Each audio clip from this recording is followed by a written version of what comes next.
Le 9 juin, nous voterons pour les élections européennes. En d'autres termes, nous ferons vivre très concrètement nos institutions démocratiques en réaffirmant notre attachement aux idéaux auxquels nous avons adhéré il y a près de 70 ans. La paix, l'humanisme, la liberté, une culture en commun.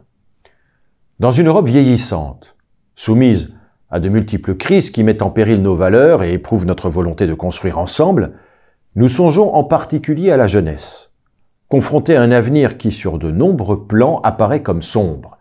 Environnement, difficultés sociales et économiques, conflits armés, menaces qui nous déstabilisent et qui instillent le doute sur notre capacité à nous défendre. Il existe une désillusion. Elle est compréhensible, mais il faut en mesurer les risques. L'Europe n'est pas une abstraction. C'est une réalité que nous vivons au quotidien depuis des décennies, avec des institutions, une vie démocratique, des objectifs communs, des réussites, mais aussi nécessairement des insuffisances. Cette Europe est notre Europe. Ses principes et ses valeurs sont les nôtres, du respect de l'état de droit à celui des droits de l'homme.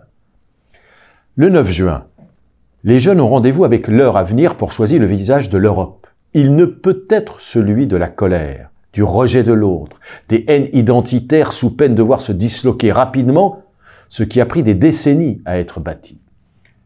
Les extrémistes, quel que soit leur positionnement sur l'éventail politique, ne prônent que des solutions de rupture et de désunion.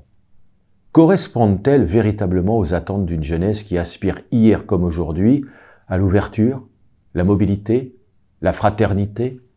On peine à imaginer que des formules creuses, des slogans belliqueux puissent l'emporter chez les jeunes. On ne veut pas croire que des discours radicaux et de légitimation de la violence, propagés par des influenceurs ou des figures devenues les égéries des extrémistes, puissent constituer un modèle dans une Europe qui a plus que jamais besoin de l'ambition et de l'exigence démocratique de chacun. Le 9 juin, jeunes, ne boudez pas l'Europe, ne laissez pas l'extrémisme parler en votre nom, faites valoir vos droits, votez.